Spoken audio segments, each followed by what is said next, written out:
Hi everybody, Jeff, your executive gardener. Thanks for joining me for another episode.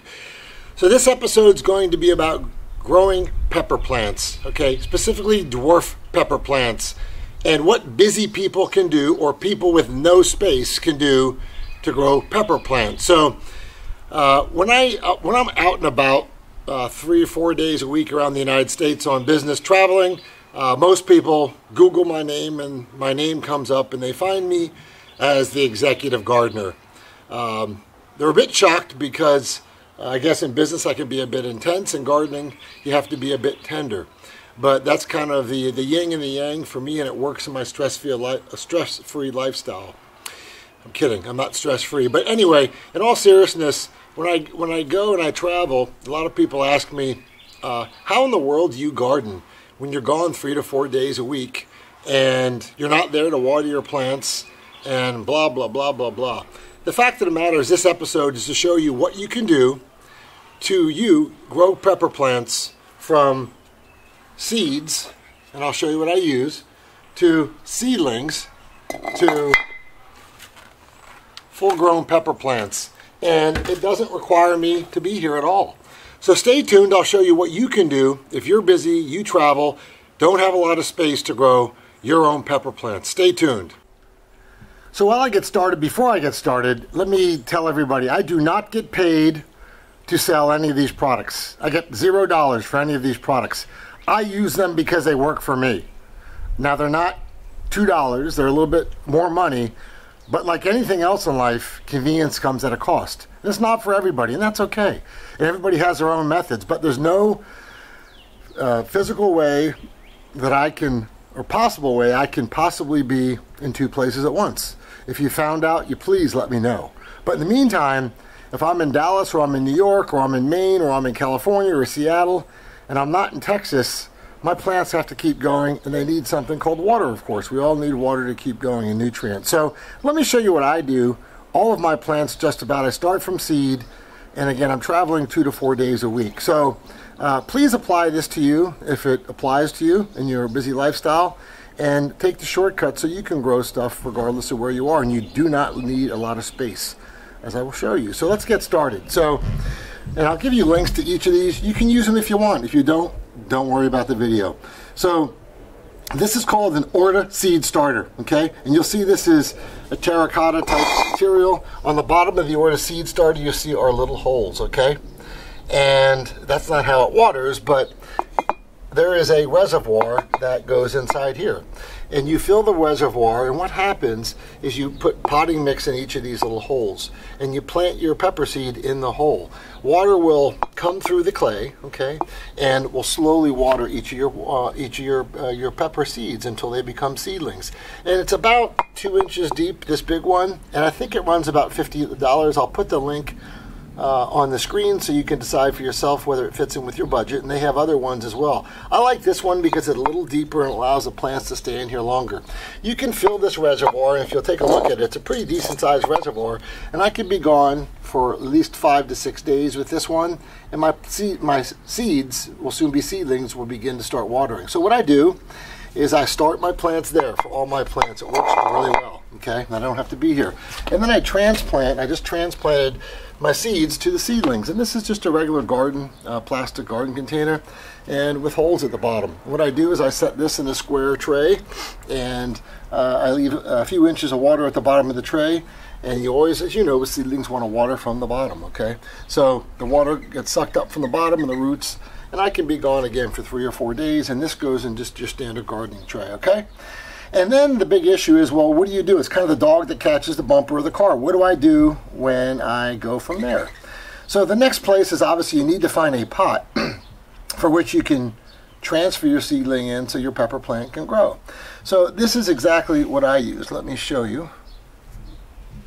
This is called the AquaCamel, okay? And the AquaCamel, as you can see here, is a 3-gallon pot, okay? And it will fit a good amount. And I'll get an empty one to show you what an empty one looks like. But what I essentially do is I use potting mix and I put all my nutrients in here. And there's a reservoir on the outside. Let me actually get an empty one so I can show you real quick. Sorry, I should have been more prepared. But anyway, here's an empty AquaCamel. So you can see this is what they call the 3-gallon pot. And this is the same thing as this is, except this is filled with potting mix and nutrients, okay? And the white stuff on the outside is diatomaceous earth to help keep some of the gnats and the fruit flies and stuff away. Anyway, so you'll see here, it's an empty reservoir. What I do is I fill up an organic solution of nutrients and water, and like a Job's or something, and I put it in here. This is a pretty big reservoir, as you can see, and this will hold for about 10 to 12 days, depending on where you live, and will continue to water. At the bottom is a hole, okay? So what you're going to do is you're going to put your potting mix, and you want your potting mix to be a little bit damp, not wet, but damp. And what's going to happen is the plant will water from the reservoir through the bottom, and the roots will start sucking it up from the bottom. And it's kind of like a wicking motion, or a wicking action that you'll find in most things in life. The water will kind of pull it up from the hole, and the AquaCamel will drain from top to bottom. And you simply refill it with your nutrients, organic nutrients, and water.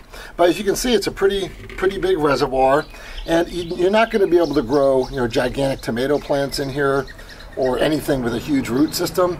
But what I do is I buy the patio or compact pepper plants.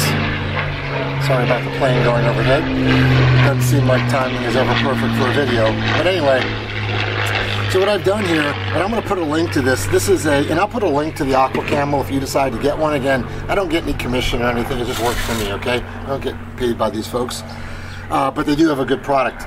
But what I've done here is this thing's about 2 months old, and this is a mohawk pepper, and this is my favorite pepper plant for a dwarf pepper plant. It stays compact, it only gets to 12 to 18 inches and puts off a ton of fruit. So this is a relatively young plant, and what happens is that these peppers start off green, as you'll see here, okay? And they turn to a brilliant orange. Look at that, man, that is really cool. And these are a sweet pepper, and they're compact. So if you look at this little pot, it's gonna take no space. Anybody with a balcony, or an outside place outside of your apartment, you can put these in and they'll grow, okay? Now the thing that you have to do with these, and think about this, is they have to be under some type of cover, okay? So if water gets into these and it's also watering from the bottom, the roots will drown. So I usually keep these, if I know it's not going to rain for 5 days, I'll keep them outside while I travel, no big deal. If I think it's going to rain, I keep it under my covered patio, which gets 4 to 6 hours of sun a day, so the rain doesn't hit this directly. But it works really well. And I want to put this link for the mohawk pepper. These peppers, I've tasted them before, they're delicious. And as you know, as peppers go from the green stage to the mature orange or red stage, they increase in nutrients. They have certainly 2 to 3 times more vitamin C and other critical vitamins that our bodies need. Now, as you'll see, this thing's going to get loaded with peppers, and even though I have 3 right now, you'll see there's many flowers coming on, and some there and some there as well.